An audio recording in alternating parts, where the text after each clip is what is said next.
Helen Keller यांची एक जागं झालेलं मन त्या मनाला जागं कर. दुसरं जागं झालेलं मन त्या मनाला जागव. 3 जागी झालेली मन सारा गाव जागा कर. जागं झालेलं गाव मग सारा समाज जागा कर. आणि जागा झालेला सारा समाज मग राष्ट्र जागा कर. हे पहिलं जागृत मन महत्वाचं. ते जागं झालेलं मन म्हणून मी दीपकजी शिंदेंना मानतो. आमच्याकडे परंपरा आहे की दिव्यानं दिवा पेटत जातो आणि मग सगळा असमंत प्रकाशमान होतो. अज्ञानाचा दीप अज्ञानाचा अंधकार बाजूला करण्यासाठी आणि उद्याची पिढी जो जे वांछिल तो ते लाहो या भूमिकेनं घडण्यासाठी खरं तर दीपदक्ष फाउंडेशनची स्थापना झाली. गेल्या कित्येक वर्षामध्ये तब्बल 2500 विद्यार्थ्यांना त्यांचं ध्येय गाठून देण्यासाठी हे दीपदक्ष फाउंडेशन, त्यांचे सर्व शिक्षक विलक्षण प्रयत्नशील आहे. त्याची परिणिती म्हणूनच आज आपण अनेक विद्यार्थ्यांचा सत्कार आणि गौरव या ठिकाणी पाहिला. खरं तर गुणवंतांचं कौतुक जरूर करावं, पण कौतुक करणाऱ्यांचं पहिल्यांदा कौतुक करावं या मताचा मी.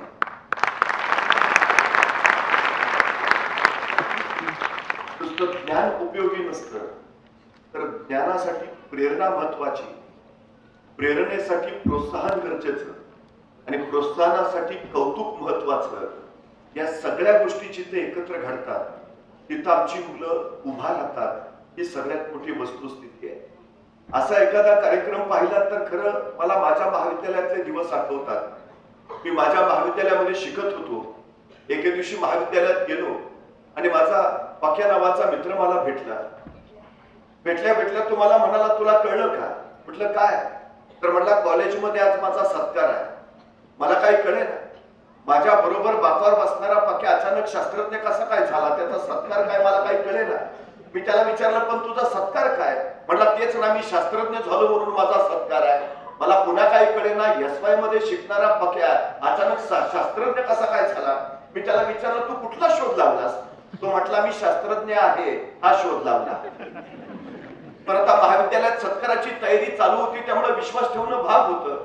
मी त्याला खोदून विचारलं, तू कुठला शोध लावला? तू शास्त्रज्ञ कसा झाला? तर पक्या मला म्हटला, माझं नाव काय? म्हटलं पक्या. पक्याचं उलट काय? म्हटलं क्या. क्या इंग्रजी शब्द आहे, त्याला मराठीत काय म्हणतात? म्हटलं टोपी. टोपीचं उलट काय? म्हटलं पिटो. पिटो हिंदी शब्द आहे, त्याला मराठीत काय म्हणतात? म्हटलं मारा. माराचं उलट काय? म्हटलं रामा. रामा श्रीराम ते कोण आहे? म्हटलं देव. देवचं उलट काय? म्हटलं वदे. वदे संस्कृत शब्द आहे, त्याला मराठीत काय म्हणतात? म्हटलं बोले. आणि बोलेचं उलट काय? म्हटलं लेबो. तर लेबो हे शास्त्रज्ञाचं नाव आहे आणि ते माझ्या नावापासून सुरू झालंय म्हणून मी शास्त्रज्ञ आहे.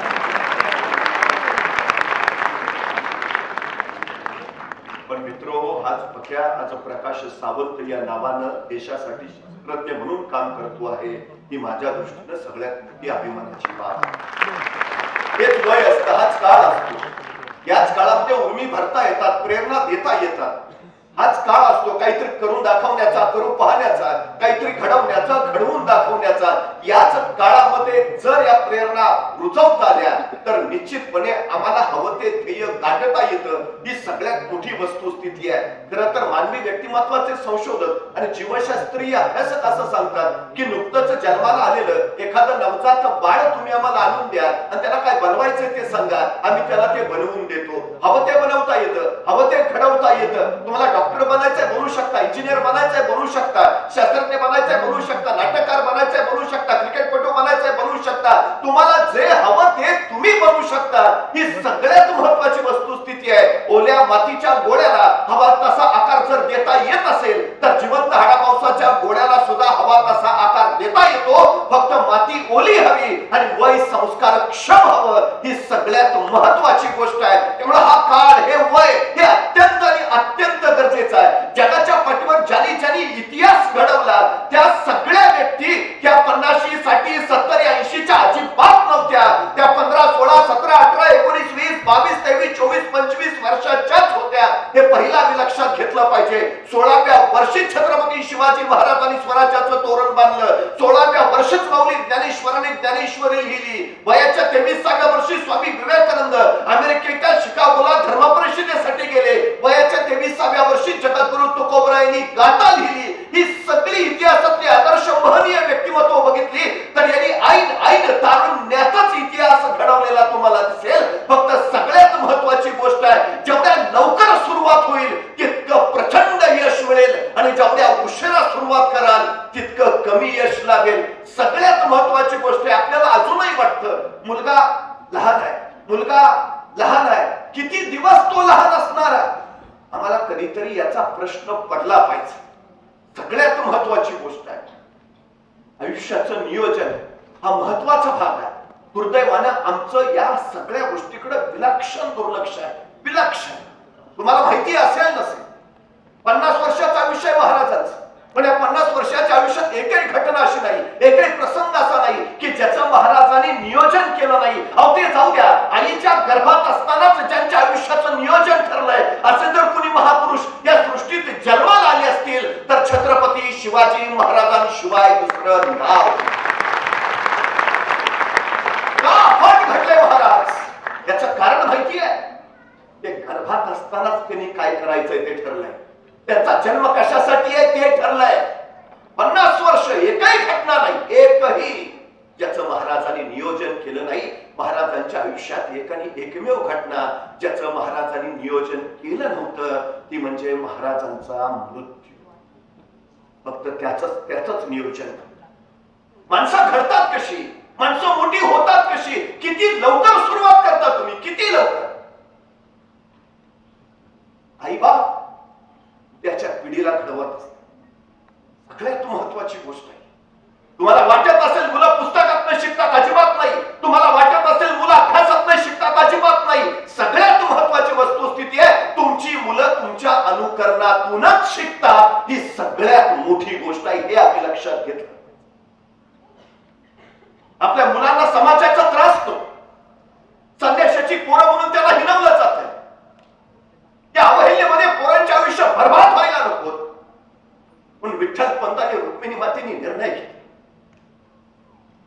त्यांनी स्वतःलाच इंद्रायणीमध्ये समर्पित करून टाकलं. आम्हीच जर राहिलो नाही तर आमच्या मुलाला संन्याशाची पोरं म्हणून कशी चिडवते. मुलांसाठी सगळ्यात त्याग आई बापच करतात, हे समर्पण असतं. शहाजीराजे मासाहेबांनी निर्णय घेतला, थोरले पुत्र संभाजीराजे शहाजीराजांबरोबर राहतील बेंगलोरात, ते त्यांना घडवतील आणि धाकटे पुत्र शिवबाराजे मासाहेबांबरोबर महाराष्ट्रात म्हणजे पुण्यात येतील, मासाहेब शिवबाराजेंना घडवतील. उद्याच्या पिढ्यांसाठी शहाजीराजांनी मासाहेबांनी स्वतः एकमेकांपासून वेगळं होणं स्वीकारलं. मुलं का घडतात, का मोठी होतात, हे समर्पण त्या ठाई असतं. संतापले माऊली ज्ञानेश्वर शहाणे करुणा सोडावे सकळ जग या भूमिकेतनं लोकप्रबोधनाचं काम करत होत. पण कुणी चिकन फेकायचं, कुणी शेत फेकून मारायचं. अरे समाज घडावा म्हणून करतोय ना. संतापून सरळ झोपडी चिरले, ताटी लावून घेतली. 10 वर्षाच्या मुक्ताईने बघितलं, त्यांना चिडलाय, रागावलाय. मुक्ताईने म्हटलं की जाईल रात थोड्या वेळात, मग ज्ञानेश्वर येईल बाहेर. पण अर्धा तास झाला, तास झाला, माऊली ज्ञानेश्वर बाहेर यायचं नाव घेईना. मुक्ताई झोपडी जवळ गेली, ताटीवर थपा भरल्या. ए ज्ञानू दादा, ए ज्ञानू दादा, येणारे बाहेर. बस झालं दादा, किती वेळ बसशीला, येणं बाहेर. ज्ञानोबांचं एक नाही, 2 नाही. मुक्ताईला वाटलं अजून जाऊ दे थोडा वेळ, अजून राग गेला नसेल. आणखी अर्धा तास झाला, ज्ञानेश्वर बाहेरच येईना. मग मात्र मुक्ताई परत त्या झोपडीच्या ताटी समोर गेल्या. ए ज्ञानू दादा, ए येणारे बाहेर, किती त्रास देशील, बस दादा, येणार ज्ञानू दादा. मुक्ताईच्या डोळ्यात खळखळ अश्रू ओघळायला. पण मुक्ताईच्या या अश्रूंनी ज्ञानोबांना पाजर फुटले. ज्ञानोबा बाहेरच येत नाही हे लक्षात आलं आणि मग मात्र ती झाली. मुक्ताई कठोर झाली, डोळ्यातले अश्रू पुसले आणि ती इवलीशी मुक्ताई ज्ञानाच्या ईश्वराला सांगू लागली, विश्वे रागे झाला मनी, संती सुखे भावे पाणी, तुम्ही तरुण विश्वतारा, ताटी उघडा ज्ञानेश्वरा. 10 वर्षाची मुक्ताई आहे. ही साक्षात ज्ञानाच्या ईश्वराला सांगतेय. विश्वे रागे झाला बनी, विश्वाचा राग मनात घेऊन उन्हासारखं काय झाला. संती सुखे फाबे पाणी, संतांनी कसा ती पाण्यासारखं निर्मळ असा. तुम्ही तरुण विश्व तारा, आधी स्वतःचा राग आवरा, मग दुनिया सावरायला निघा. बस झालं, टाकी उठतात. 10 वर्षाच्या मुक्ताईमध्ये हे विलक्षण ज्ञान आलं कुठून? हे जीवन चिंतन तिच्यात आलं कुठून? मुक्ताईंचं विद्यापीठ कुठलं? मुक्ताई कुठल्या महाविद्यालयात जात होते? मुक्ताईचा क्लास कुठला? 10 वर्षाच्या एवढ्याशा मुक्ताईला हे जीवनाचं तत्वज्ञान कळालं कसं? त्यांच्या ओठातून ते स्फुरलं कसं? कसं आलं हे संचित होतं, माता पित्यांकडून आले. हे संचित होतं, पिढ्यानपिढ्यांतून संक्रमित झालेलं. शिवाजी महाराज कुणाच्याही पोटी जन्म घेत नाही. त्याला शहाजी राजे आणि मासाहेब जिजाऊ व्हावं लागतं. माऊली ज्ञानेश्वर कुणाच्याही अंगात खेळत नाही. त्यासाठी विठ्ठल पंत आणि रुक्मिणी आई असावं लागतं. जगद्गुरु तुकोबराय कुणाच्याही घरी जन्माला येत नाही. त्यासाठी बोल्होबा आणि कनकाई माता व्हावं लागतं. आपले माता पिता कोण असतील आपल्या हातात नसतं, पण आपण कुणाचं माता पिता व्हावं हे आपल्याच हातात असतं. ही सगळ्यात महत्वाची गोष्ट. म्हणून तुमची मुलं घडवायची ना, ती घडावी असं वाटतंय ना, सगळ्यात मोठी जबाबदारी तुमची आहे. काय व्हावं तुमच्या मुलांनी हे मुलांवर नाही, तुमच्यावर अवलंबून आहे. सगळ्यात महत्वाचे, आमची मुलं अजून लहान लहान लहान, मोठा झाल्यावर कळेल, मोठा झाल्यावर कळेल. किती दिवस थांबून टाका. त्याला आयुष्याचं मोल आणि महत्व पहिल्यांदा कळू द्या. सांगा त्याला आयुष्य किती महत्वाचं आहे, किती मोलाचं आहे. काही लोकांना वेळ सरत नाही, काही लोकांना वेळ पुरत नाही. वेळ धरून ठेवता येत नाही, वेळ बांधून खिशात वागवता येत नाही, वेळ साठवता येत नाही, वेळ गोठवता येत नाही, वेळ वाचवता येत नाही, वेळ घड्याळ बंद करून थांबवता येत नाही. वेळ एकदाच हाताशी येतो.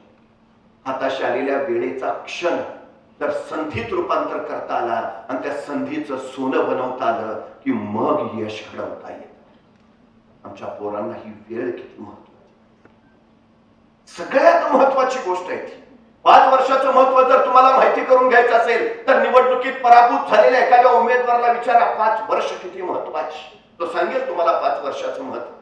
1 वर्षाचं महत्व जर तुम्हाला माहिती करून घ्यायचं असेल तर नोकरी न मिळालेल्या एखाद्या बेरोजगार युवकाला विचारा 1 वर्ष किती महत्वाचं. तो महिन्याच्या पगाराचा आकडा काढेल, वर्षाचं नुकसान सांगेल आणि सांगेल माझं एवढं वर्षाचं नुकसान झालं, त्यावेळी कळेल आम्हाला 1 वर्ष किती महत्वाचं. 1 महिन्याचं महत्व जर तुम्हाला माहिती करून घ्यायचं असेल तर मातृत्वाच्या वाटेवर असणाऱ्या एखाद्या स्त्रीला विचारा 9 महिन्यातला 1 महिना सुद्धा किती महत्वाचा, मग कळेल आम्हाला 1 महिन्याचं महत्व. 1 आठवड्याचं महत्व जर तुम्हाला माहिती करून घ्यायचं असेल तर एखाद्या साप्ताहिकाच्या संपादकाला विचारा 1 आठवडा किती महत्वाचा. 1 दिवसाचं महत्व जर तुम्हाला माहिती करून घ्यायचं असेल तर मजुरीनं मिळालेल्या एखाद्या मजुराला विचारा. मजुरी अभावी खोपटातली चूल ज्यावेळी पेटत नाही आणि चुलीतली आग ज्यावेळी पोटात पेटते तर तो सांगेल तुम्हाला 1 दिवसाचं महत्व. 1 तासाचं महत्व जर तुम्हाला माहिती करून घ्यायचं असेल तर जगच्या अलेक्झांडरला जाऊन विचारा. जगाचा बादशाह होता, जगाचा सम्राट होता, पण मृत्यूशय्येवर पडला होता आणि आपल्या वैद्याकडे केविल वाणी प्रार्थना करत होता की फक्त एक तास मला जगवा, फक्त 1 तास जगवा. त्या अलेक्झांडरला विचारा 1 तास किती महत्वाचा. 1 मिनिटाचं महत्व जर तुम्हाला माहिती करून घ्यायचं असेल तर अमेरिकेच्या वर्ल्ड ट्रेड सेंटरवर ज्यावेळी विमान हल्ला झाला, तो विमान हल्ला होण्यापूर्वी त्या इमारतीतनं फक्त 1 मिनिट आधी सुरक्षित बाहेर पडलेल्या एखाद्या इस्माला विचारा 1 मिनिट किती महत्वाचा. आणि 1 सेकंदाचं महत्व जर तुम्हाला माहिती करून घ्यायचं असेल तर ऑलिम्पिक मध्ये फक्त 1 सेकंदासाठी सुवर्ण पदक हुकलेल्या एखाद्या धावपटूला विचारा 1 सेकंद किती महत्वाचा. मग सेकंदा, मिनिटा, तासा, दिवसाचं जर मोल एवढं आहे तर आमच्या पोरांच्या आयुष्याचं मोल किती असेल. त्याला एवढंच सांग, 5वी ते 12वी ही स्वतःचं आयुष्य घडवणारी वर्ष आहेत. ही 8 वर्ष फक्त गाढवासारखं कष्ट कर, म्हणजे तुला आयुष्यभर राजासारखं जगता येईल. पण ही 8 वर्ष जर तू राजासारखं जगत राहिलास तर आयुष्यभर तुला गाढवासारखे कष्ट करावे लागतील. तुला राजा व्हायचंय का गाढव व्हायचंय हे तू ठरव. घडवण्याचा काय हे पहिल्यांदा सांगा. सगळ्यात महत्वाची गोष्ट आहे त्याला कळत नाही. वयाच्या 12व्या वर्षापर्यंत विचार करणे इतपत परिपक्वता प्रगल्भता त्याच्यात येत नाही. त्याच्या आधी त्याचं ध्येय पेरलं पाहिजे, त्याच्यात रुजवलं पाहिजे, त्या दिशेनं त्याला पुढे नेलं पाहिजे. सगळ्यात महत्वाची गोष्ट. 12 वर्ष हा प्रचंड मोठा टप्पा आहे. आपल्या लक्षात येत असेल नसेल. 16व्या वर्षी ज्ञानेश्वरी लिहित आत्माचे 12व्या वर्षीची प्रगल्भता. आमच्या मुलाला लहानपणीच मोठं करा. पोरांनी थोर व्हावं यासाठी थोरांनी अल्पकाळ पोर व्हावं लागतं. म्हणजे पोरं थोर होतात हे लक्षात घ्या. रुजवा त्याच्यात जे रुजवायचं सगळ्यात महत्वाचं. त्याला एक गोष्ट प्रामुख्याने सांगत चाल. तुला काय करायचंय, काय बनायचंय. अजून आमच्या पोरांना म्हणजे शिक्षण झालं तरी पोरं अजून काय बनू करतात. एकाला विचारलं काय चाललंय आणि नाही झाला तर नाही पप्पा म्हणले माझ्या जागेवर चिटकवतो. काय ध्येय दिली त्याने. पप्पाच सांगतायत माझ्या जागेवर चिटकवतो. गरजच नाही त्याला काय करायची. 12 वर्षाचे होते शिवबाराचे. 12 वर्षाचे निघाले बेंगलोरहून पुण्याकडं.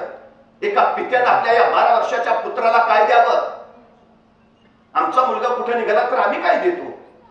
या बा आई सांगते नीट जा नीट ये. बस मध्ये बसताना मधल्या सीटवर बस. बाळ म्हणतं का नाही पुढनं कुणी ठोकलं तरी तू सुरक्षित, मागनं कुणी धडकलं तरी तू सुरक्षित. बाळा जगला पाहिजे. शिवबाराजे सुद्धा 12 वर्षाचेच आहे. एका पित्यानं काय दिलं. ध्येय दिलं, स्वप्न दिलं, महत्वाकांक्षा दिली, स्वतः संस्कृत मधून तयार केलेली मुद्रा दिली. काय होतं मुद्रेत. प्रतिपच्च चंद्रलेखे व मुद्रा भरतिष्णू विश्ववंदिता शहसुनो शिवसैषा मुद्रा भद्राय राजते. काय सांगतो एक पिता आपल्या पुत्राला. प्रतिपदेच्या चंद्राच्या कलेप्रमाणे तुमचं राज्य वाढत वाढत जाईल आणि एक दिवस ते विश्वाला वंदनीय होईल. कोण खात्री आहे. अजून शिवबाराचे बेंगलोरातच पुण्यात यायचंय. स्वराज्याला सुरुवात व्हायची आहे आणि तरी शहाजीराजे सांगतायत आम्हाला खात्री आहे प्रतिपदेच्या चंद्राच्या कलेप्रमाणे तुमचं राज्य वाढत वाढत जाईल आणि एक दिवस ते विश्वाला वंदनीय होईल. काय का शहाजीराजे असं म्हटले का. जमेल का, कराल का, होईल का. सवालच नाही, जमणारच विषयच नाही. काही ही खात्री रुजवा त्याच्यात. आमच्या पोरांच्या धाडस आहे त्याच्यात, जिज्ञासा आहे त्याच्यात, जोखीम पत्करायची ताकद आहे त्याच्यात. त्या रामदारापूर अंधारात खोलीकडे निघालेलं दिसलं की आई म्हणते हे नको जाऊ. अंधारात भाऊ असतो नाही जायचा. तिथंच बघतो, तिथूनच आईकडे बघतो. आई परत स्वयंपाकाला सुरुवात करते. आईचं लक्ष नाही ते पाहतं आणि परत अंधाराकडे झेपावतं. आईचं परत लक्ष जातं. हे सांगितलं नाही जायचं. अंधारात भाऊ असतो नाही जायचा. परत तिथंच थांबतो. आई परत स्वयंपाकाला लागते. आईचं दुर्लक्ष झाल्याचं मूल बघतं आणि परत अंधाराकडे झेपावतं. मग मात्र आई संतापते, उठते, त्या पोराला उचलते आणि लांब नेऊन ठेवते आणि सांगते सांगितलं ना नाही जायचं. अंधारात भाऊ असतो नाही जायचा.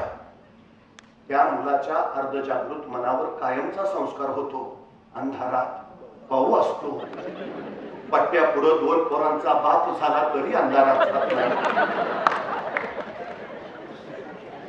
दोष त्याचा आहे का. पण मला एवढ्या संख्येनं तुम्ही बसलाय, कधी कुणी भाऊ बघितलाय का. पण नसलेला भाऊ का त्याच्या डोक्यात घालता. हा भाऊ म्हणजे काय. ही भीती यश आणि आपण यांच्यामध्ये फक्त भीती उभासते. भीती हे सगळ्यात पहिल्यांदा लक्षात घ्या. सगळ्यात हे कोण निर्माण करतं. गणित अवघड आहे सांगतो कोण. तू शाळेतच गेला नाही का.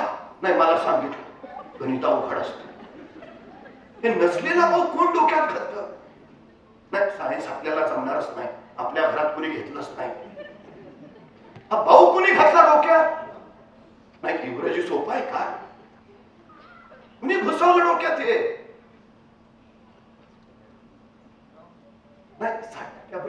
तरी उत्तम, मला 50च होते. अरे 90 पडू दे की, अडचण काय आहे? कोण घालतं डोक्यात? तुम्ही काय पेरता याच्यावर ठरतं काय उगवणार.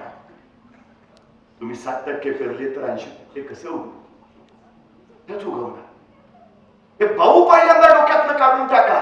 भीती घालतो आम्ही आमच्या पोरांच्या मनात. सगळ्यात महत्वाची गोष्ट, कारण मुलं घडायची असतील ना, पहिली गोष्ट घर सकारात्मक ठेवा. तुला जमेल जमेल, जमणार जमणार म्हणणार घर. लहान मुलं असतं, कपडे न घालताच घरात फिरत असतं उघडं नागं. आई त्याच्याकडे पाहते म्हणते, राजे हे सुंदर दिसत होतं. त्यामुळे आश्चर्य वाटतं, शर्ट नाही घातली, चड्डी नाही, आणि आई सांगते किती सुंदर दिसतो. त्याईला म्हणता, आई खरंच? मग कपडे न घालता एवढे सुंदर दिसतात, चड्डी घातल्यावर किती सुंदर दिसाल. ते पोरगं पळत असतं चड्डी घालत, आई आता कसा दिसतो?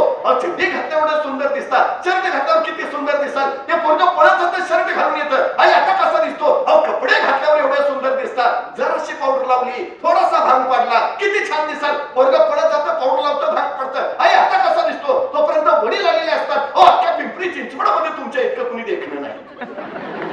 पोरगं खुशच होतं, आजोबा आजोबा आजोबा कसा? कलेक्टर. असा बछडा कलेक्टर. पोरगं कलेक्टरच होतो. काय फिरता तुम्ही? ही सकारात्मकता पेरा ना. अडचण काय? मग घडतील पोरं. मग तुम्हाला एक गोष्ट सांगतो, एरोडायनेमिक्सच्या नियमानुसार फुलपाखरू उडूच शकत नाही. फुलपाखराची शारीरिक रचनाच अशी आहे की फुलपाखरू उडू शकतच नाही. एरोडायनामिक्सचा नियम सांगतो फुलपाखरू उडू शकत नाही, पण तरीही फुलपाखरू उडतं. का? कारण त्याला एरोडायनामिक्सचा नियमच माहिती. कशाला आमच्या पोरांना नियम माहिती करून देता? तुला जमणार नाही. जमेल म्हणा, आपोआप जमतं. सगळ्यात महत्वाची गोष्ट, एक गोष्ट कायम लक्षात ठेवा, या जगात तुमचा पराभव दुसरा कुणीही करू शकत नाही. या जगात तुमचा पराभव फक्त तुम्हीच करू शकता. या जगात दुसरा कुणीही तुम्हाला जिंकून देऊ शकत नाही. या जगात फक्त तुम्हीच तुम्हाला जिंकून देऊ शकता. तुम्हाला बाहेरून कुणीही मर्यादा घालू शकत नाही. तुम्हाला बाहेरून कुणीही बंधनं घालू शकत नाही. फक्त तुम्हीच तुम्हाला मर्यादा घालून घेता, तुम्हीच तुम्हाला बंधनं घालून. हे लक्षात ठेवा. या मर्यादा आपल्या असतात. परीक्षेतले पेपर तुमच्या मार्काची मर्यादा ठरवू शकत नाहीत, की तुम्ही ठरवत असता. सगळ्यात महत्वाची हत्तीचं छोटस पिल्लू बघितलं, माहू त्याला लोखंडी साखळदंडाने बांधून ठेवतो. ते हत्तीचं पिल्लू सुटायचा प्रयत्न करतं, निसटायची कोशिश करतं, सगळी शक्ती एकवटतं, पण तो लोखंडी साखळदंड तोडणं त्याला शक्यच होत नाही. शेवटी ते प्रयत्न करून थकतं, दमतं आणि मनाशी बांधून घेतं. दंड तोडू शकत, इथून निसटणं शक्यच आहे. तेच हत्तीचं पिलू मोठं होतं, बलाढ्य होतं, अफाट ताकदीचं होतं. मोठमोठ्याने वृक्ष नुसतं सोंड्याने उन्मळून टाकतं, पण अशा बलाढ्य हत्तीला माहूत कधीच बांधून ठेवत नाही. कुणीतरी एखादा माहुताला विचारतो, अहो एवढा बलाढ्य हत्ती तुम्ही त्याला बांधून ठेवत नाही? माहूत म्हणतो, मी त्याला बांधून ठेवायची गरजच नाही, त्यांनी स्वतःच स्वतःला बांधून घेतलंय. आपण इथून निसटू शकत नाही. आमची पोरं हत्तीसारख्या बलाढ्य सामर्थ्याची आहेत, पण आम्ही त्याला बांधून ठेवले. काय विचार आहे? तू करू शकत नाही, तुला जमू शकत नाही, तुला होणार नाही. ही नकारात्मकता पहिल्यांदा बाजूला काढ. सगळ्यात महत्वाची, घरी पाहुणे आलेत, छोटा नरेंद्र इकडून तिकडून फिरतोय. त्या पाहुण्याने त्या छोट्या नरेंद्रला जवळ बोलावलं, विचारलं नाव रे काय? म्हटलं नरेंद्र. बर पुढे काय होणार? आणि छोटा नरेंद्र वडिलांना देखत म्हणाला ड्रायव्हर. दुसरा कुठला बाप असता तर तिथंच कान पाड. डॉक्टर म्हणावं, इंजिनियर सांगावं का ड्रायव्हर? वडिलांनी त्या छोट्या नरेंद्रला जवळ घेतलं. भिंतीवर चित्र होत कुरुक्षेत्रावरच्या महायुद्धाचं. आणि वडील नरेंद्र म्हणाले, नरेंद्रा ड्रायव्हरच हो, पण कुरुक्षेत्रावर अर्जुनाचं सारथ्य करणाऱ्या त्या भगवान श्रीकृष्णासारखा ड्रायव्हर हो. अमेरिकेच्या धर्मपरिषद जाऊन सगळ्या जगाला प्रबोधन दिलं. वडिलांचे बोल खरे ठरवले. काय बोलता तुम्ही, काय सांगता तुम्ही, त्याच्यावर ठरतं काय काय होणार. क्षमता प्रत्येकाच्या अंगी असते. फक्त क्षमतांचं पात्रतेत रूपांतर करता आलं की योग्यता कमावता येते. आमच्या पोरांच्या मध्ये सगळ्या क्षमता आहेत, सगळ्या क्षमता आहेत. काही नाही असं नाही, सगळं आहे त्याच्यात. एका शिल्पकाराला विचारलं, पोपट दोपट दगडात एवढ्या सुंदर सुंदर मूर्ती तुम्ही कशा काय तयार करता. तो मूर्तिकार म्हणाला, मूर्ती दगडातच असतात, मी फक्त नको तेवढा भाग काढून टाकतो. आमच्या पोरांचं तसंच आहे. सगळे गुण, सगळ्या क्षमता, सगळे कौशल्य त्याच्यात आहेतच. फक्त जमलेली राख बाजूला काढून टाका, नको तेवढा भाग बाजूला काढून टाका, म्हणजे देखणी कर्तृत्ववान मूर्ती बाहेर. सगळं त्याच्यात. पण आपल्यात हे आहे याचीच ओळख पटत नाही, ही आमची सगळ्यात मोठी अडचण आहे. एज्युकेशन हा 3 लॅटिन शब्दापासून बनलेला शब्द आहे. एज्युकेरे, एज्युकेर आणि एज्युकेटम. म्हणजे मुलांमधले सुप्त गुण शोधणं, त्या गुणांचं संवर्धन करणं आणि त्यांना योग्य व्यासपीठ मिळवून देणं, ह्या 3 क्रिया जिथं घडतात त्याला मी एज्युकेशन म्हणजे शिक्षण असं म्हणतो. खरंच आम्ही विद्यार्थ्यांमधले आमचे गुण शोधतो का? त्याच्यात असलेल्या गुणांचं आम्ही संवर्धन करतो का? त्याला योग्य संधी उपलब्ध करून देतो का? मुळात आपल्यात काय आहे हेच तरी आपल्याला कळतं का? हा सगळ्यात मोठ्या चिंतनाचा विषय, सगळ्यात मोठी गोष्ट आहे. सचिन तेंडुलकरला इयत्ता 4थी मध्ये कळाला आपण उत्तम फलंदाजी करू शकतो. रमेश तेंडुलकरना उमगलं, हा इथंच काहीतरी क्रांती करू शकतो. त्यांनी सांगितलं, तू फक्त क्रिकेट खेळ, फक्त क्रिकेट खेळ, बस. 4थी पासून सचिन तेंडुलकर फक्त क्रिकेट खेळत राहिला. सगळ्यात कमी वयाचा फलंदाज म्हणून तो मैदानावर आला आणि सगळ्यात जास्त षटक ठोकणारा विक्रम त्याच्या नावावर झाला. तो सचिन तेंडुलकर 12वीला इंग्रजीत नापास आहे, पण आज 12वीच्या इंग्रजीच्या पुस्तकात सचिन तेंडुलकर वर धडा आहे. यशाचा धडा गिरवण्यास एवढा धडा पुरेसा आहे. काय आहे त्याच्यात, कुठला गुण आहे ते शोधा ना. रस्त्याने चालता चालता मी सहज म्हणतो, मी त्याला पुरता ओळखून आहे, त्याला ओळखून आहे. तुझं काय, तू काय करू शकतो, तुला माहिती आहे तुझ्यात काय आहे, तुला माहिती आहे कुठल्या क्षमता, कुठली कौशल्य, कुठले गुण काय आहे. क्षमतांची ओळख आपल्या मुलांना पहिल्यांदा करून केली पाहिजे. सगळ्यात महत्वाची गोष्ट सगळ्यात. पण हल्ली काय झालंय, आहे त्या क्षमता सुद्धा कमी कमी होत निघाल्या. काय, हा सगळ्यात मोठा चिंतनाचा विषय. मला दीपकजी सांगत होते, सध्या मुलांच्या हातात पुस्तकांपेक्षा मोबाईल जास्त, आणि ही आमची सगळ्यांची अडचण. कोरोनाचा काळ असा होता की आम्हीच मुलांना सांगत होतो, मोबाईल घे आणि अभ्यासाला बस. तो आता त्याच्या हातात इतका रमलाय की तो सोडायलाच तयार. पूर्वी सांगितलं जायचं, मोबाईल ठेवून अभ्यास. हा बदल आहे. पण किती अधीन व्हायचं, त्या मोबाईलच्या किती स्वाधीन व्हायचं, हे पालकांनी ठरवलं पाहिजे. घरात ज्या पालकांच्या हातात पुस्तक असतात त्यांची मुलं हातात पुस्तकच घेतात, आणि ज्या पालकांच्या हातात घरात मोबाईल असतात त्यांची मुलं मोबाईलच हातात ठेवतात. तुम्ही त्यांना अधिकारवाणीनं सांगू शकत नाही, ही वस्तुस्थिती आहे. महाराष्ट्रात आता अनेक गावं अशी चालली की सायंकाळी 6 वाजता त्या गावातले सगळे मोबाईल बंद होतात, ते दुसऱ्या दिवशी सकाळी 9 वाजता चालू होतात. उद्याच्या मुलांच्या भविष्यासाठी त्या संपूर्ण गावाने घेतलेला हा निर्णय आहे. पर्याय नाही, घ्यावा लागेल निर्णय.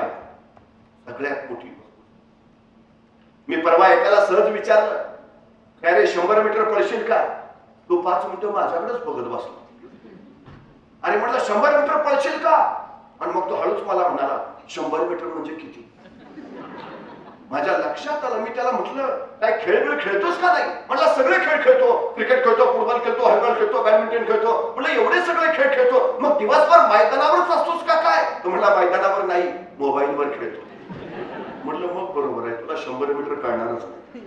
मग त्याला सांगितलं, इथून तिथपर्यंत जे अंतर आहे त्याला 100 मीटर म्हणायचं, पळशील का? करतो प्रयत्न. अरे तुला काय 5 किलोमीटर पळायला सांगतो, 100 मीटर पळायचं, पळशील का? करतो ना प्रयत्न. बरं मला सांग, हे 100 मीटर अंतर पार करायला तुला किती वेळ लागेल? तो 5 मिनिटं अंतरच बघत बसला. अरे सांग ना किती वेळ लागेल? म्हटला 5 मिनिटं तरी लागते. 5 मिनिटं? अरे 100 मीटर पळायचं आहे? हो ना, 5 मिनिटं तर लागते.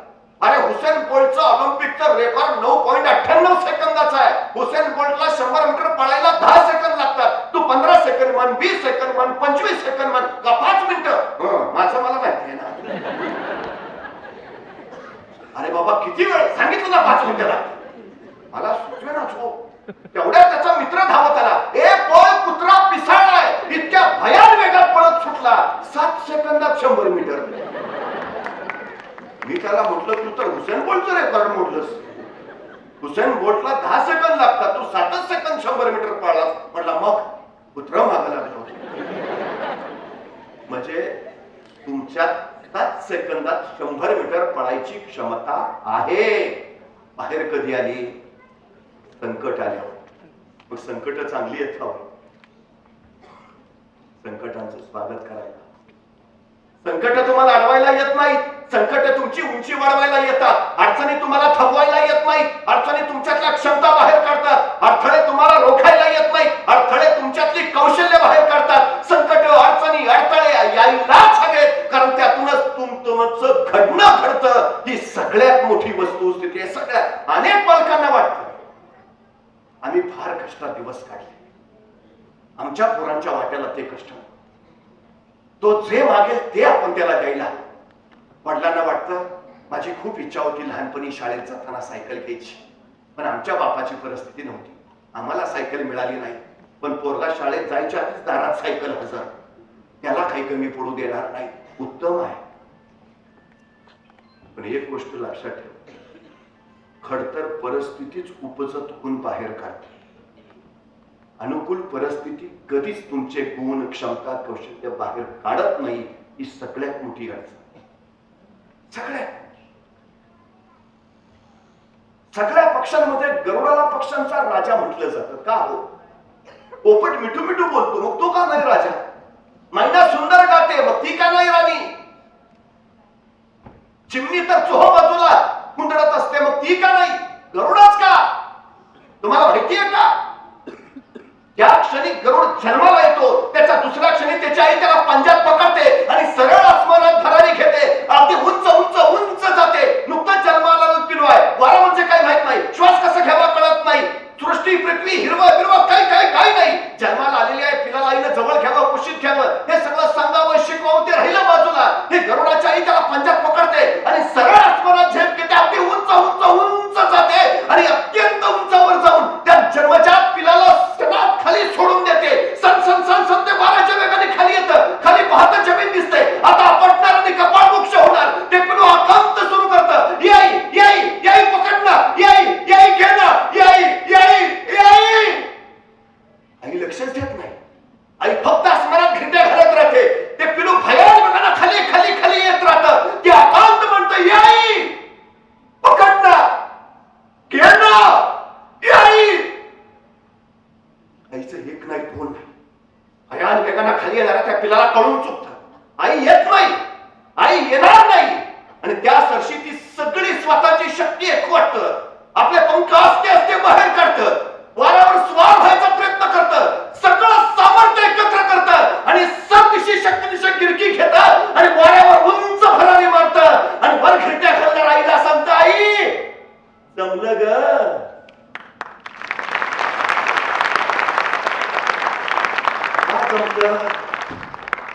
उडून द्यावं मोकळ्या आभाळात पोरं. तेव्हा घडते. शांत समुद्र कधी उत्तम खलाशी तयार करू शकतो. समुद्र उभारलेला असला, लाटा लाटा कोसळत असल्या, वादळ वारं सुटलेलं असलं, अशा तुम्ही नौका जर आत टाकलीत तर त्या सगळ्या संकटांशी झुंजत तर तुम्ही पुढे गेलात तर तुमचा कस लागतो. तुमची सर्वोत्तमता आणि सर्वोत्कृष्टता बाहेर येते आणि मग तुम्ही उत्तम खलाशी बनले. आमच्या पोरांना ते सांगा. हे सावलीत सावलीत सावलीत बस झालं. सगळ्यात मोठी आमची अडचण झाली. सगळ्यात मोठी. आमच्या मुलांची सकाळ किती वाजता होते?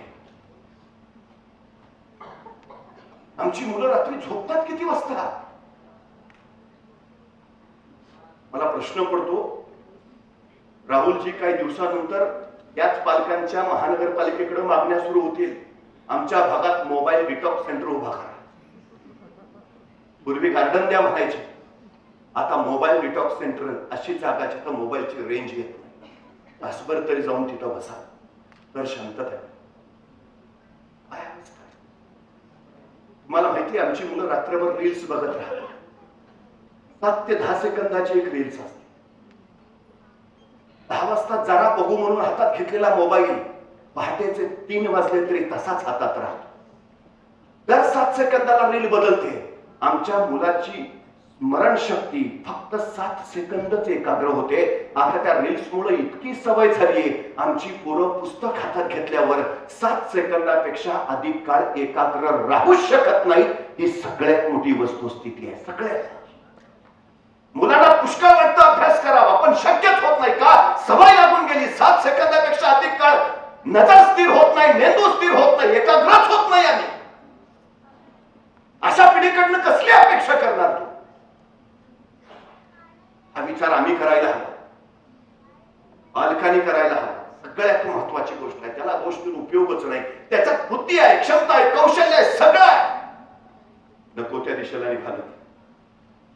सावध व्हायला हवा. आता सगळ्यात महत्वाची गोष्ट. आणि त्याच्या अगोदर एक गोष्ट लक्षात घ्या. तुम्हाला पुष्कळ वाटतो तुमचा मुलगा डॉक्टर व्हावा, पण मुलाला काय वाटतं? तुम्हाला पुष्कळ वाटतं तुमचा मुलगा इंजिनियर व्हावा, पण मुलाला वाटतं का? तुम्हाला वाटून उपयोग नाही, मुलाला वाटलं पाहिजे. मी वारंवार सांगतो मुलाच्या मागे अभ्यास कर, अभ्यास कर, अभ्यास कर लागूच नका. त्याला पहिल्यांदा अभ्यास का करायचा आहे ते समजावून सांगा, मग तो त्या दिशेला जाईल. तुमच्या वाटण्याला काहीच अर्थ नाही. मुलाला काय वाटतंय हे प्रचंड प्रचंड त्याला वाटलं पाहिजे. इयत्ता 4थीत एक मुलगा होता, तोतरा होता, तोचरा. त्यानं भाषणामध्ये भाग घेतला. सगळ्या वर्गाच्या समोर त्याचं भाषण. इच्छा प्रचंड होती आपण बोलावं, आणि तो मुलगा बोलायला उभा राहिला. पण तोतरा असल्यामुळं त्यानं बोलणं चालू केलं आणि सगळा वर्ग खो खो खिडखिड करत फिटी हसायला लागलो. मेल्यावर झालं. त्याला डोळ्यात कळती शाश्रू सुटला. झटकन खाली उतरला आणि वर्गाच्या बाहेर गेला. प्रचंड अपमान झाला होता त्याचा. सगळा वर्ग हसला होता. काय ठरवलं त्या मुलानं? मी बोललो की मुलं हसतात, आता आयुष्यात परत कधीच बोलणार नाही असं त्याला ठरवता आलं असतं. पण त्या मुलानं ठरवलं की मुलं आज मला हसलीत ना, मी आता उद्या असा बोलेन की हीच मुलं माझ्या भाषणाला टाळ्या वाजवतील. त्या जिद्दीनं उमेदीनं बाहेर पडला. कुठे कमी पडतोय? त्याच्या लक्षात आपलं बोलणं तोतरा आहे. आपण चोचरे बोलतो. माहिती घेतली चोचरेपणा कसा घालवायचा, तोतरेपणा कसा घालवायचा.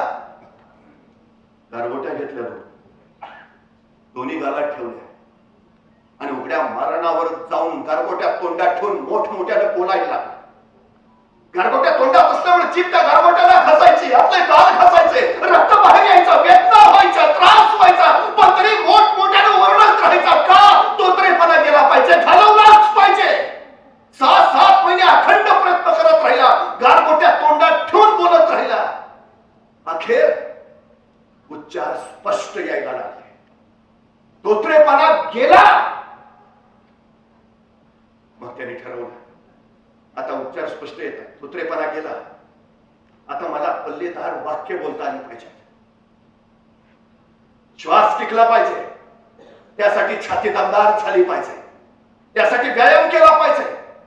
आणि त्यासाठी त्यानं पुढच्या वर्षभरात ठरवलं बस छातीचा फाता मजबूत करायचा, वाक्य पल्लेदार फेकता आली पाहिजे, छाती पलाटे, श्वास टिकला पाहिजे. एक डोंगर निवडला. रोज पहाटे उठायचा आणि सरळ त्या डोंगरावर वर पळत जायचा, वरून खाली यायचा, वरून खाली, खालून वर, अखंडपणे पळत राहिला. इतका पळत राहिला की आता पल्लेदार वाक्य, अखंड लांब वाक्य, श्वास न ढळता त्याला बोलता येऊ लागले, उत्तम बोलू लागला. मग त्याने ठरवलं आता उच्चार स्पष्ट यायला लागले, पल्लेदार वाक्य बोलता यायला लागले. आता फक्त आवाज मोठा झाला पाहिजे. 1000 माणसांच्या मध्ये मी उभा राहिलो तर 1000 लोकांना माझा आवाज स्पष्ट ऐकू गेला पाहिजे. आवाज मोठा करण्यासाठी तो दर्याच्या काठावर आला. समुद्राच्या किनारी लाटांचा प्रचंड आवाज येत होता. त्या लाटांच्या आवाजात कुणाचं बोलणं कुणालाच ऐकू येत नव्हतं. आणि अशा काठावर तो उभा राहिला आणि सरळ लाटांशी बोलायला लागला. त्याचा आवाज त्यालाच ऐकू येत नव्हता, लाटांचाच आवाज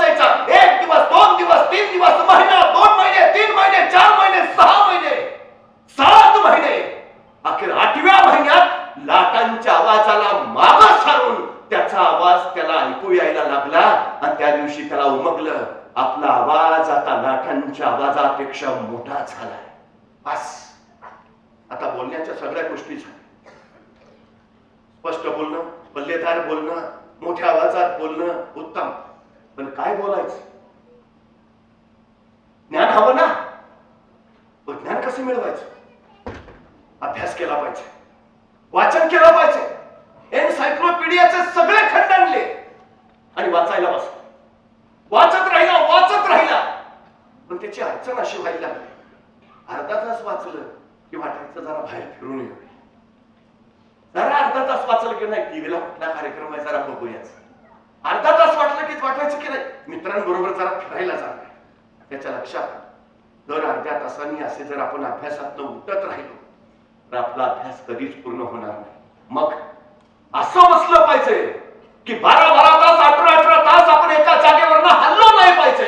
काय करता येईल त्याने विचार केला. दुसऱ्या दिवशी उठला आणि सरळ एका सलून मध्ये गेला. त्या सलूनवाल्याला सांगितलं माझ्या डोक्यावरचे अर्धे केस काढून टाक. सलूनवाल्याला काय कळेल? अर्धे? हा, अर्धा टक्कल कर. अरे काय अर्धा टक्कल कर रे? त्या सलूनवाल्यानं त्याच्या डोक्याचं अर्ध टक्कल केलं. अर्धा टक्कल केल्यानंतर त्यांनी स्वतःचा चेहरा आरशात बघितलाय. त्याला स्वतःचा चेहरा पाहावेना. अर्ध्या डोक्यावर केस, अर्ध्या डोक्यावर टक्कल. हसतील लोक बाहेर गेलो तर. बस हेच तर पाहिजे होतं. आता अशा अवस्थेत बाहेर कसा जाणार? म्हणजे याचा अर्थ मी एकाच जागेवर बसून राहणार, याचा अर्थ माझा एकाच जागी बसून अभ्यास होणार. मला हेच हवं होतं. तो आता अभ्यासाला बसायला लागला. अर्ध टक्कल असल्यामुळे बाहेर जायचा विषय संपला. 12-12 तास 18-18 तास अखंड अभ्यासाची बैठक व्हायला लागली. पण असा अभ्यासाला बसला 7-8 तास सलग बसला की मग आपोआप झोप यायची, डुलकी लागायची. त्याने परत विचार केला नाही. अभ्यास करायचा असेल तर झोपून उपयोग नाही, अभ्यास करायचा असेल तर पेन घेऊन चालणार नाही, अभ्यास करायचा असेल तर डोके लाटून चालणार नाही, जागाच राहायला हवं. पण राहायचं कसं? त्यांनी परत विचार केला. युक्ती सुचली. पुन्हा सलूनवाल्याकडे गेला. म्हटलं आपल्या डोक्यावरचे सगळे केस काढ, फक्त शेंडी ठेव. सलूनवाला म्हटलं का सगळे केस काढ, फक्त शेंडी ठेव बस. सलूनवाल्यानं त्याच्या डोक्यावरचे सगळे केस काढले, फक्त शेंडी ठेवली. तो घरी आला. जिथं अभ्यासाला बसायचा तिथंच भिंतीवर मागं खुंटी होती. त्या खुंटीला त्यानं दोरीचं एक टोक बांधलं आणि दुसरं टोक स्वतःच्या शेंडीला बांधलं आणि अभ्यासाला बसला. 5 तास झाले, 6 तास झाले, 7 तास झाले. आता पेंग यायला सुरुवात झाली. त्याला डुलकी आली आणि तो पुढं झाला तसा दंदन हिसका बसला. मेंदूत छिंचणे आल्या आणि त्याच झटक्यामुळे तो जागा झाला. त्याची झोपच उडाली. बस झालं, आता झोपच येणार. आणि तो वाचत राहिला, अखंड वाचत राहिला. एनसायक्लोपीडियाचे सगळे खंड त्यांनी मुखोद्गत केले. तो डेमोस्थेनिस या जगातला आद्य वक्ता ठरला. तू वक्ता झाला पाहिजे असं त्याच्या आईनं सांगितलं होतं? नाही. तू वक्ता झाला पाहिजे त्याच्या वडिलांनी सांगितलं होतं? नाही. ते त्याला वाटलं होतं मला असं बोलायचं आहे की माझ्या बोलण्यावर सगळ्यांनी टाळ्या वाजवल्या पाहिजे. तो स्वतःच्या इच्छेनं त्यात घुसला म्हणून यशस्वी झाला. तुम्ही तुमच्या मुलांना सांगून काही उपयोग नाही. त्याला वाटू, त्यावेळी त्याला वाटेल ना त्यावेळी तो पेटून उठेल, त्यावेळी तो अभ्यासाला लागेल आणि त्यावेळी तो यशाच्या दिशेनं धावेल. सगळ्यात महत्वाची गोष्ट आहे ती, सगळ्यात महत्वाची. सगळ्या गोष्टी आहेत त्याच्यात, फक्त त्याला वाटू द्या बस.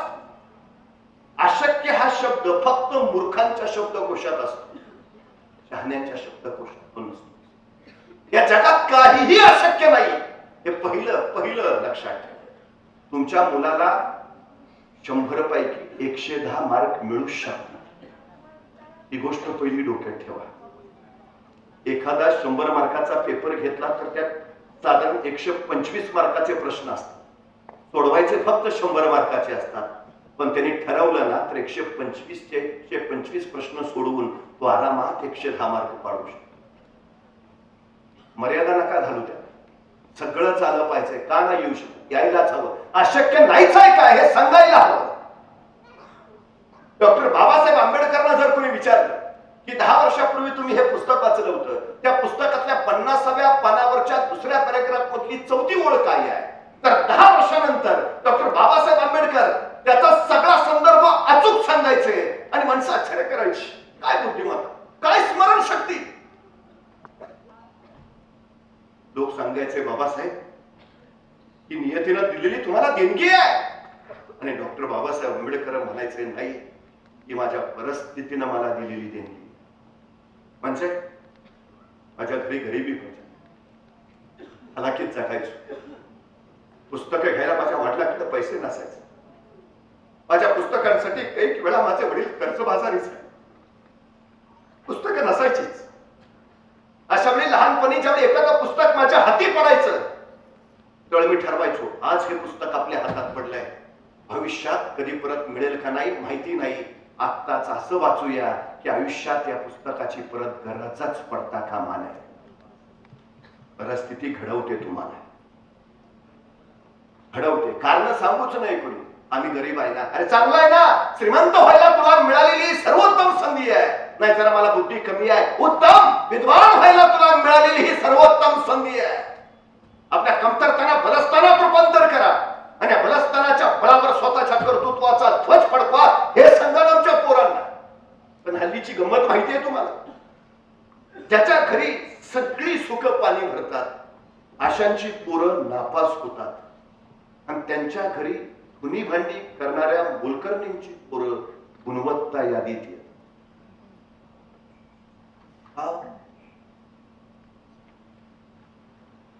त्याच्याकडे सगळं आहे, चांगल्या परिस्थितीत उपजत गुण बाहेरच येते.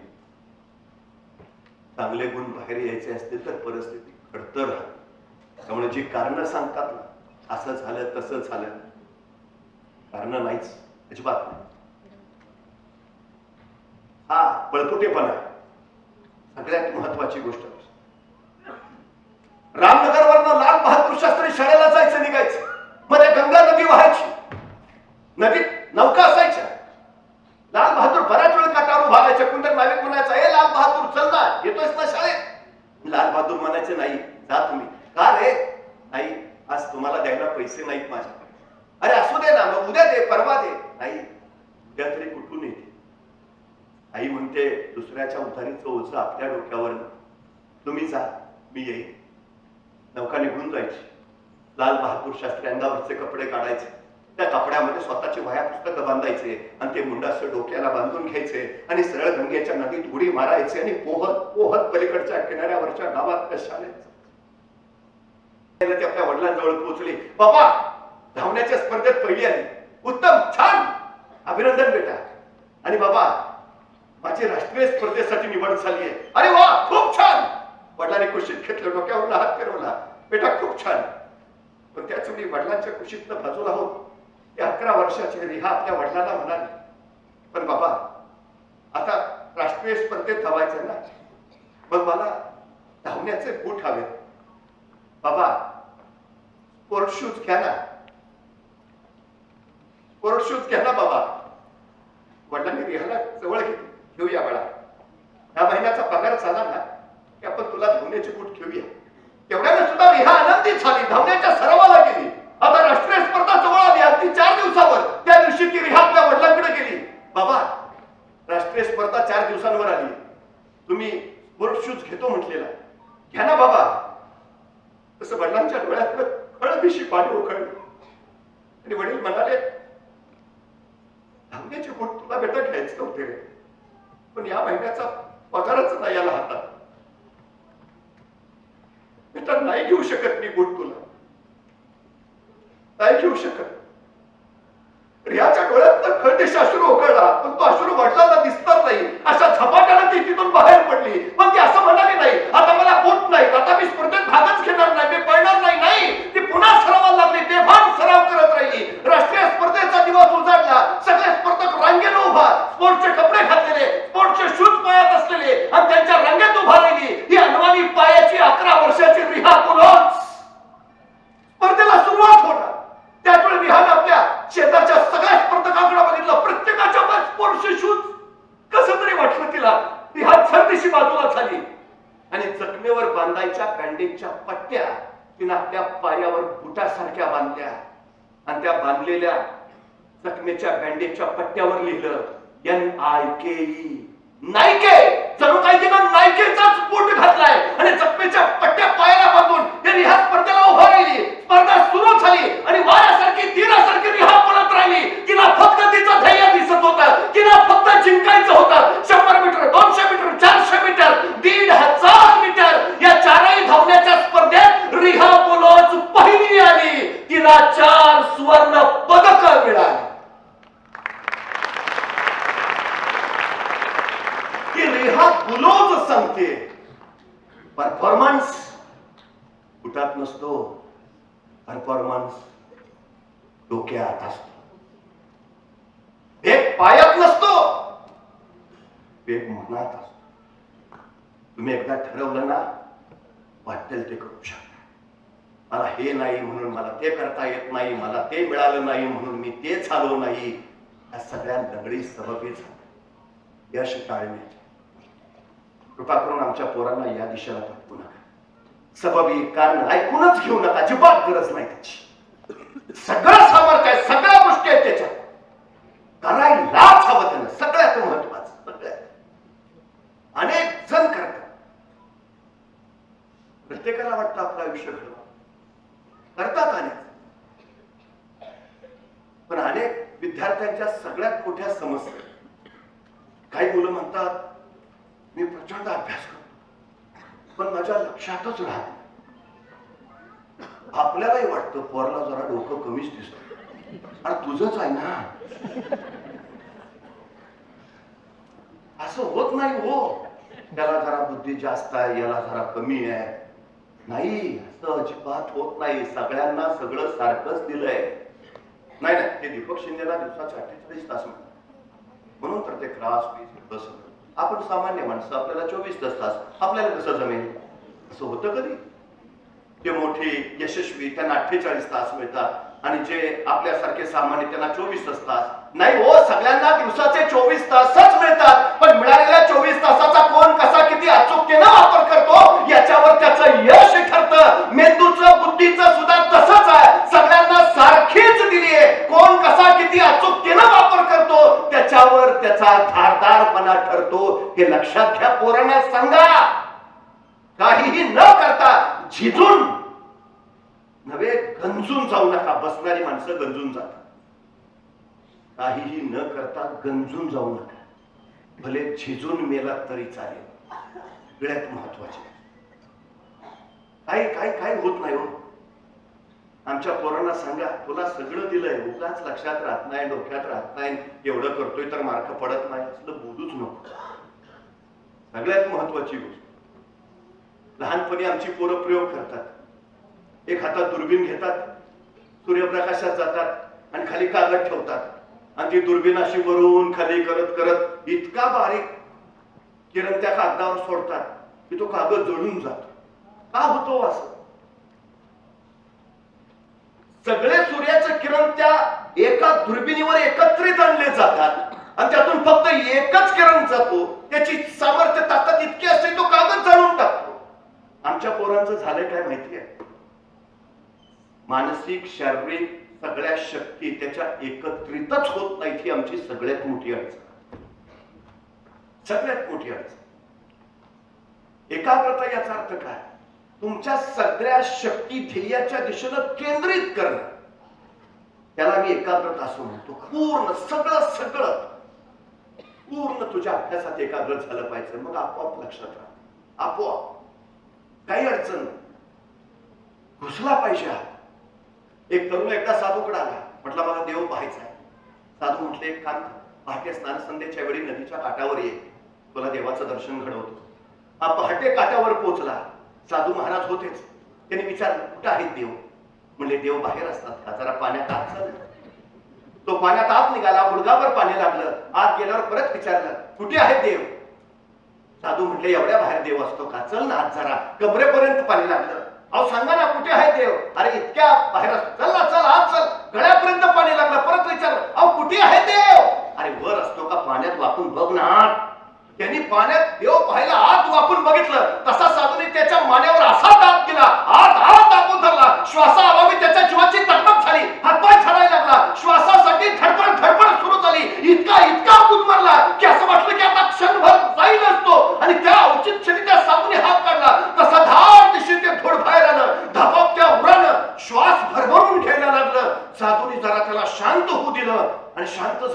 विचारलं, मला सांग, पाण्यात होतास, गुदमरत होतास, त्यावेळी तुला सगळ्यात जास्त गरज कशाची वाटली? तरुण म्हटला, श्वासाची, हवेची. साधू म्हणाले, पाण्यात असताना तुला ज्या तीव्रतेनं हवेची गरज वाटली, त्या तीव्रतेनं ज्यावेळी तुला देवाची गरज वाटेल ना, त्यावेळी देव तुझ्या समोर उभा असेल. आमच्या मुलांना हे व्हायचं आहे, ते व्हायचं नुसतं म्हणून उपयोग नाही. ज्या तीव्रतेनं त्याला गरज वाटेल ना, त्यावेळी तो त्याच्या अभ्यासात एकाग्रच होईल. ती तीव्रता येऊ द्या त्याच्यात, मग सगळ्या शक्ती एकवटून एकत्रित होतात. आणि त्याला आणखी एक गोष्ट सांगा, नाही लक्षात राहत ना तुझ्या, चल तुला बुद्धिमत्ता नाही असं समजू, स्मरणशक्ती कमी आहे समजू, तुझ्यात प्रतिभा नाही हेही खरं समजू, मान्य. पण एका गुणाचा उदय त्याच्यात होऊ दे. त्या गुणाचं नाव आहे सातत्य. सततच्या सातत्यातून चिवटपणा वाढतो आणि चिवटपणातून चिकाटी येते. ही चिकाटी तुम्हाला यश देते. सगळ्यात महत्वाची गोष्ट, त्याला चिकाटी शिकवा. सगळं फिजिक्सचं पुस्तक वाचलं, काहीच कळलं नाही कळू दे. अख्खं पुस्तक वाचायला किती वेळ लागला? 2 दिवस. परत वाचायला घे. दुसऱ्यांदा वाच, किती वेळ लागला? 1.5 दिवस. उत्तम. तिसऱ्यांदा वाचायला घे, किती वेळ लागला? 1 दिवस. उत्तम. चौथ्यांदा वाचायला घे, आता किती वेळ लागला? अर्धा दिवस. उत्तम. परत वाचायला घे, किती वेळ लागला? 3 तास. 6व्यांदा वाचायला घे, किती वेळ लागला? 1 तास. 7व्यांदा वाचायला घे, किती वेळ?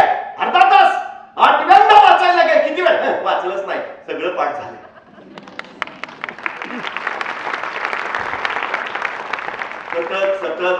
सततच सातत्य, त्याची सवय बनतं.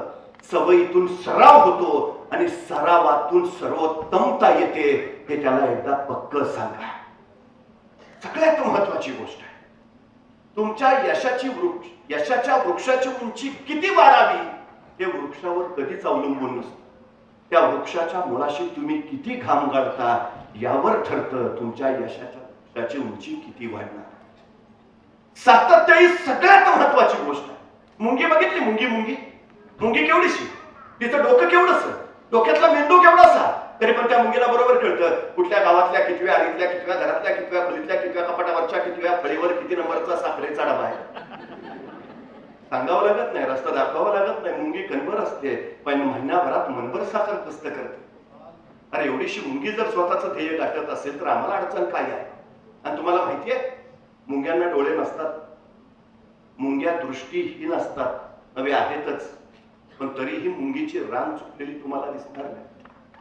शिस्त ज्याच्या आयुष्यात असेल ना, तो यशस्वीच होतो. भान राखून योजना आखाव्यात आणि बेभान होऊन त्या अंमलात आणाव्यात, हे यशाचं सगळ्यात महत्वाचं सूत्र आहे. मुंगीकडनं शिकावं, मुंगीकडनं. आता काय लोक म्हणतील, तुम्ही म्हणताय कष्ट करा. मुंगी 4 महिन्याच्या पावसाळ्याच्या बेगण्यासाठी 8 महिने अविरत कष्ट करत असते. कुणीतरी एका तत्वचिंतकाला विचारलं, हे जग कधी संपेल? तत्वचिंतक म्हणाला, ज्या दिवशी एखादी मुंगी एकाच ठिकाणी निवांत आराम करताना तुम्हाला दिसेल, त्या दिवशी समजून जा जगाचा अंतकाळ जवळ आलाय. मला फक्त निवांत आराम करत बसलेली मुंगी दाखवा. चुकून दिसणार, चुकून. मग ती इतकं काम करते. आपल्या पोरानं सांगितलं, मग मरायचंय रे. कोण म्हणलं माणसं कामानं मरतात? माणसं कामानं मरत नाहीत, माणसं कामाच्या ताणानं मरतात. ताण कधी वाटतो? काम साठलं की. काम कधी साठतं? रेंगाळत ठेवलं की. रेंगाळत कधी ठेवतो? गांभीर्य नसलं की. गांभीर्य कधी नसतं? इच्छाशक्ती नसली की. इच्छाशक्ती कधी नसते? ध्येय नसलं की. ध्येय कधी नसतं? जगून काय करायचं हेच माहिती नसलं की. सगळ्यात महत्वाची गोष्ट आहे, सगळ्यात. पोरं नंतर ताणात जातात, जशी जशी परीक्षा जवळ आली की मग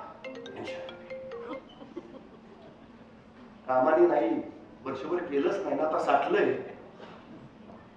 सवय रोज थोडं. हे सातत्य यश. एक साधू नाचला की पाऊस पडायचा. मोठी कीर्ती पसरली त्या साधू महाराजांची की साधूने नाचायला सुरुवात केली की पाऊस पडायला सुरुवात व्हायचा. 4 बंडखोर वृत्तीची तरुण पोरं त्यांच्याकडे गेली. म्हणले, साधू महाराज, आम्ही असं ऐकलंय की तुम्ही नाचायला लागला की पाऊस पडतो. साधू महाराज म्हटले, हो खरं आहे. म्हणजे मग तुम्ही नाचल्यावर पाऊस पडत असेल तर आम्ही नाचल्यावर पण पाऊस पडला पाहिजे. साधू महाराज म्हणते माझी काहीच हरकत नाही. नाही नाही तसं नाही. उद्या मैदानावर तुम्ही यायचं आणि आम्ही येणार. तुम्ही नाचल्यावर पाऊस पडतोय ना, आम्ही नाचल्यावर पण पाऊस पडला पाहिजे. पहाटे 5 वाजता ते साधूला घेऊन मैदानावर गेले. आता बघायचंच. साधू महाराज म्हणले तुम्ही सुरू करा. मग त्या 4 तरुणामधला एक तरुण पुढे झाला. त्यांनी नाचायला सुरुवात केली. 15 मिनिटं, 20 मिनिटं, 25 मिनिटं, अर्धा तास झाला. तो तरुण नाचून नाचून थकला, दमला. पाऊस काय पडलाच नाही. मग दुसरा तरुण पुढे झाला, नाचायला सुरुवात केली. 10 मिनिटं, 20 मिनिटं, 15 मिनिटं, 30 मिनिटं, 40 मिनिटं, 50 मिनिटं, 60 मिनिटं नाचत राहिला. दमला, थकला, बाजूला झाला, पाऊस पडलाच नाही. तिसरा तरुण पुढे झाला, नाचत राहिला, अर्धा तास झाला, तास झाला, 1.5 तास झाला, थकला, दमला, पाऊस पडलाच नाही. चौथा तरुण पुढे झाला, नाचायला सुरुवात केली. अर्धा तास, 1.5 तास, 2 तास, 2.5 तास, पाऊस पडलाच नाही. सायंकाळचे 4 वाजले. 4 तरुण म्हणले साधू महाराज आता तुम्ही सुरुवात करा. साधू महाराजांनी नाचायला सुरुवात केली. 4:30 वाजले, 5 वाजले, 6 वाजले, साधू नाचतातच आहेत. 7 वाजले, 8 वाजले, साधू नाचतातच आहेत. 9 वाजले, 10 वाजले, 11 वाजले, 12 वाजले, 1, 2, 3, 4 वाजले, पहाटेचे 5 वाजले. झुंजूमुंजून झालं. साधू नाचतातच आहेत आणि अचानक उजाडलं तसं सगळं आभाळ कळवंडून आलं आणि रप रप रप रप पावसाला सुरुवात झाली आणि मग साधू नाचायचे थांबले. 4 तरुण पुरुष साधूंना विचारायला लागले, आम्ही नाचलो त्यावेळी पाऊस पडला नाही आणि तुम्ही नाचला मग मात्र पाऊस पडला, कसं काय? साधू महाराज म्हटले, मला 2च गोष्टी माहिती होत्या. पहिली गोष्ट, मी नाचतोय म्हणजे पाऊस पडलाच पाहिजे. आणि दुसरी गोष्ट, जोपर्यंत पाऊस पडत नाही मला नाचलंच पाहिजे. याच्यात सगळ्यात महत्वाचं सूत्र आहे. आमच्या पोरांना सांगून टाका, तू अभ्यास करतोय ना, यश मिळालंच पाहिजे. आणि दुसरी गोष्ट, जोपर्यंत यश मिळत नाही तुला नाचलंच पाहिजे, अभ्यास केलाच पाहिजे. पर्याय नाही. या 2 गोष्टी त्याला यश यश यश देतातच. सगळ्यात आणि सगळ्यात महत्वाची गोष्ट आमच्या पोरांना तेच, सातत्यातून आपोआप यश मिळतं. पाण्याचा एक थेंब सतत सतत वज्रासारख्या कठीण दगडावर पडतो आणि एक दिवस तो वज्रासारखा कठीण दगड फुटतो. तो काय पाण्याच्या थेंबाच्या सामर्थ्याने नाही, त्या थेंबाच्या सतत सतत सततच्या पटण्याने. सातत्यात प्रचंड सामर्थ्य आहे. आमच्या पोरांना सांगा, तू सतत कर, अभ्यास कर, बस आपोआप बाकीचं होऊन जात. आणि दुसरी महत्वाची गोष्ट सांगतो, सातत्य झालंच. मुलांना हवे तेवढे मार्क मिळत नाही, याचं कारण एक, व्यासाने महाभारत लिहिलं. जय नावाचा हा इतिहास महाभारत म्हणून आमच्या समोर आहे. तो लिहायचा म्हणजे कुणीतरी उत्तम लेखनिक हवा होता. व्यासाने विचार केला, एवढं विलक्षण महाभारत म्हणजे लेखनिक सुद्धा त्याच कोलामालाचा हवा. आणि त्यांच्या लक्षात श्री गणपतीच हे काम करू शकतात. आणि व्यास श्री गणेशाकडे गेले.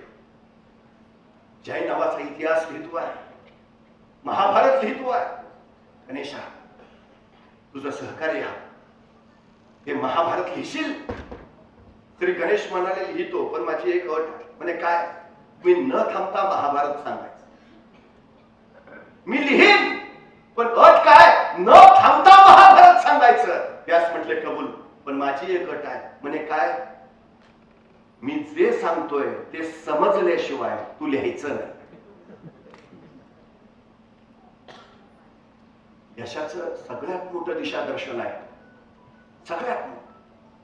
कुठलीही गोष्ट न थांबता करू नका, यश मिळतं. दुसरी गोष्ट, समजल्याशिवाय पुढे जाऊ नका. हे यशाचं सगळ्यात महत्वाचं कारण आहे. सगळ्यात. आमची पोरं फक्त वाचत जातात, समजलं किती विषयच नाही.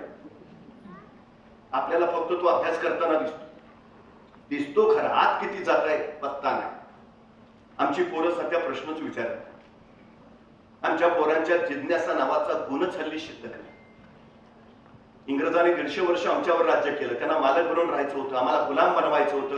म्हणून मॅकॅलॉनीची शिक्षण पद्धती आणली, तीच मुळात गुलाम बनवणारी, ज्यात प्रश्न विचारायचा विषयच नाही, जिज्ञासा नावाचा गुणच नाही. आणि हल्ली म्हणजे शिंदे सर सांगतील की आमची पोरं प्रश्नच विचारत.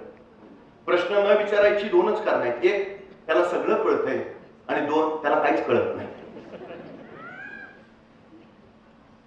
विचारले पाहिजेत प्रश्न त्यांनी, तर विषयाचं आकलन करून घेतलं तरच त्याला उत्तम गुण मिळू शकतात. ही पहिली गोष्ट आहे. समजून घेऊ द्या विषय, तर लक्षात राहील. वाचन करून पाठ करून तो इंजिनियर होऊ शकणार नाही, डॉक्टर बनणार नाही, शास्त्रज्ञ होणं त्याला जमणार नाही. पाठांतर वाचन ही यश मिळवण्याची प्रक्रिया नव्हे, विषयाचं आकलन करून घेणं, विषय समजून घेणं हेच यश मिळवण्याचं प्रभावी माध्यम आहे. हे पहिलं लक्षात असू द्या, समजू द्या. अहो, मी फिजिक्सचा प्राध्यापक आहे, भौतिकशास्त्र शिकवतो. माझ्या आधी अनेक जण भौतिकशास्त्राचे प्राध्यापक झाले असतील, इथून पुढेही होतील. आम्ही शिकवतो काय भौतिकशास्त्रात? Newton's law, Einstein's formula, Edison's rule. मला प्रश्न पडतो, न्यूटन्स लॉच का, शिंदेच लॉ का नाही, आईन्स्टाईन्स फॉर्म्युलाच का, पाटील्स फॉर्म्युला का नाही, एडिसन्स रूलच का, गिरीज रूल का नाही? आमची पोरं का नाही तिथं, आमची पोरं का नाही शास्त्रज्ञ, आमची पोरं का नाही शोध लावत? याचं कारण आमच्या पोरांच्या जिज्ञासाच. मला कधी कधी बरं वाटतं, बरं झालं ते सफरचंदाच्या झाडाखाली न्यूटनच बसला होता. ते सफरचंद झाडावरनं खाली पडलं आणि त्याला प्रश्न पडला, सफरचंद खालीच का पडलं? आणि मग गुरुत्वाकर्षणाचा शोध लागला. बरं झालं न्यूटनच होतं. आपल्यातला एखादा बसला असता आणि पडलं असतं सफरचंद खाली, काय प्रश्न पडला असता त्याला? बरं झालं मी असतानाच पडलं. दुसरा प्रश्न, बरं झालं आणखी कुणी नाही, अकेले अकेले खायले. आणि जर एखाद्याला प्रश्न पडला सफरचंद खालीच का पडलं आणि त्यानं विचारलं वडिलांना, बाबा सफरचंद खाली का पडलं? बाबा म्हणणार, खा ना मुकाट्यानं, का डोक्याला ताप होतो, काही ते व्याप कमी आहे. संपला आमचा न्यूटन सफरचंदाच्या झाडाखालीच. जिज्ञासा येऊ द्या हो, जिज्ञासा येऊ द्या. सगळ्यात महत्वाची हा गुण त्याच्यात रुजवा, अत्यंत महत्वाचा आहे. तुमच्या मुलानं यशाच्या शिखरावर जायचं असेल ना, सगळ्यात महत्वाचं, समजल्याशिवाय पुढे जाऊ नको, आकलन झाल्याशिवाय पुढे जाऊच नको, हे अभ्यासाचं सगळ्यात महत्वाचं सूत्र आहे. एडिसन बहिरा होता, जन्मजात बहिरा होता, त्याला ऐकूच यायचं नाही, म्हणजे ग्रहण शक्तीच नाही. पण तरीही आपल्या बहिऱ्या मुलानं शिकावं, खूप मोठं व्हावं, ही त्याच्या आईची विलक्षण इच्छा होती.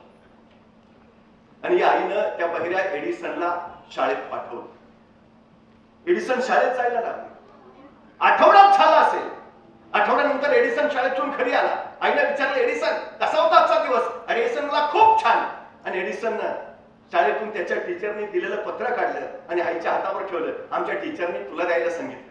एडिसनच्या आईनं टीचरने दिलेलं ते पत्र फोडलं, वाचायला सुरुवात केली.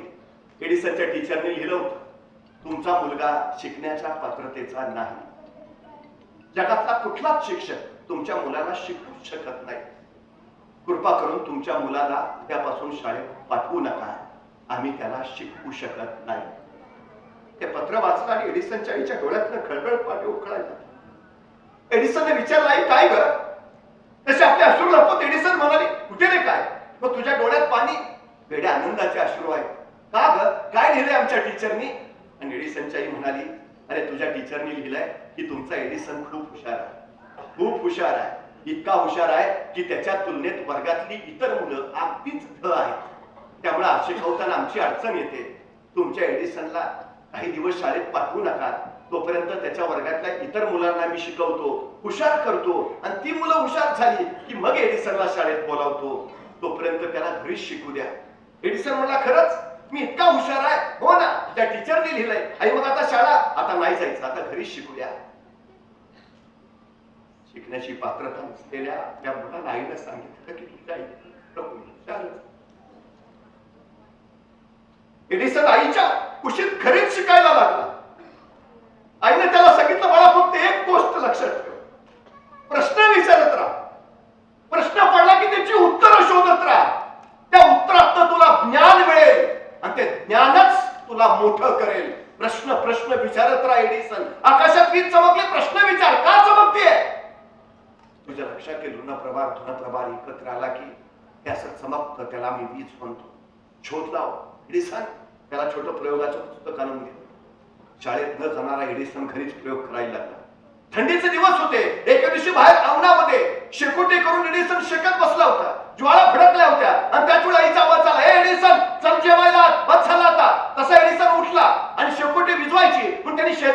माती घेतली आणि त्या शेकोटीवर टाकली. त्याला वाटलं माती टाकली म्हणजे शेकोटी विझेल आणि तो जेवायला आत गेला. जेवण करून तासा दीड तासाने तो बाहेर आला. त्यावेळी त्याला धक्का बसला. मगाशी शेकोटीची लाकडं धडाधड ज्वाळेच्या रूपात जळत होती, आता ती ज्वाळेच्या रूपात जळत नाहीये. पण माती टाकल्यावर ती शेकोटी विझायला हवी होती, पण शेकोटी विझली नाही. त्या लाकडाचे निखारे झाले आणि त्या निखाऱ्या फुलतायत आणि त्या निखाऱ्याच्या प्रकाशाने सगळा परिसर केशरी झालाय. एडिसनला प्रश्न पडला, असं का? मगाशी ज्वाळा होत्या, आता ज्वाळा नाही. मगाशी निखारे नव्हते, पण आता निखारे आहेत, असं का? एडिसनने शोध घेतला. एडिसनच्या लक्षात आलं, जोपर्यंत त्या शेकोटीला ऑक्सिजन अखंड मिळत होता तोपर्यंत लाकडं ज्वाळेच्या रूपात जळत होती. मी त्यांच्यावर माती टाकली आणि त्या लाकडांना मिळणारा अखंडित ऑक्सिजन खंडित झाला. पण खंडित ऑक्सिजन मुळे लाकडी विझली नाही, ती ऑक्सिजन अभावी नुसतीच फुलत राहिली आणि त्यांचे निखारे झाले. मिळालेलं हेच उत्तर एडिसननं आपल्या प्रयोगात वापरलं. एक निर्वात परीक्षा नळी घेतली, त्यात ऑक्सिजनच नव्हता. त्यात एक विद्युत तार सोडली आणि ऑक्सिजन नसलेल्या परीक्षा नाळीतील त्या विद्युत तारेत त्याने विद्युत प्रवाह चालू केला. विद्युत प्रवाहामुळे ती तार जळली नाही, पण ती तप्त तप्त होत निघाली. इतकी तप्त झाली की लालबुंद झाली, इतकी लालबुंद की त्या प्रकाशाने सगळी खोली उजळून निघाली आणि विद्युत बल्बचा शोध जगाला लागला. अपंग असलेल्या एडिसनने जगाचं अपंगत्व दूर केलं. सगळं जग प्रकाशमान करणारा विद्युत बल्ब बहिऱ्या एडिसननं शोधून काढला.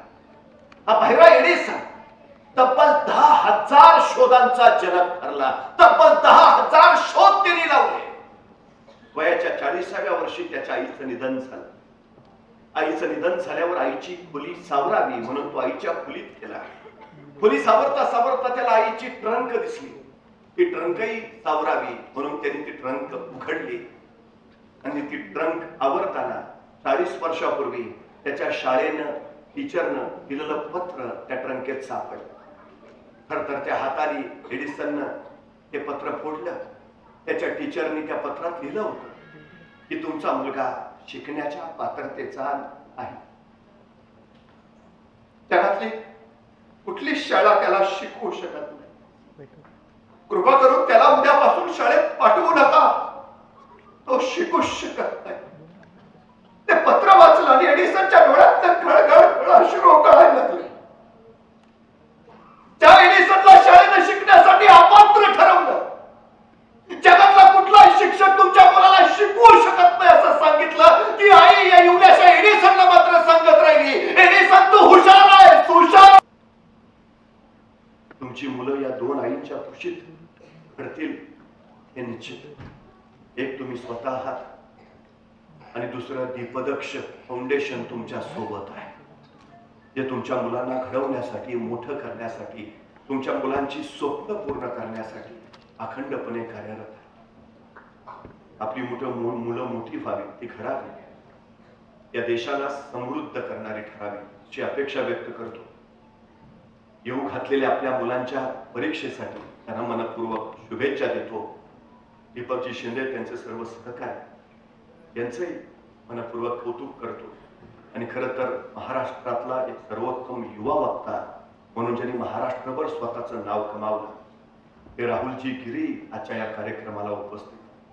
खरं तर माझी अपेक्षा होती की त्यांचेही बोल प्रबोधनाच्या माध्यमाने तुमच्या कानावर पडावेत, पण त्यांनी स्पष्टपणे सांगितलं की मी आजच्या कार्यक्रमाचं निवेदन करतो. खरं तर ही उत्तम बोलणारी नवी पिढी उद्याचा महाराष्ट्र, उद्याचं राष्ट्र निश्चितपणे घडवेल.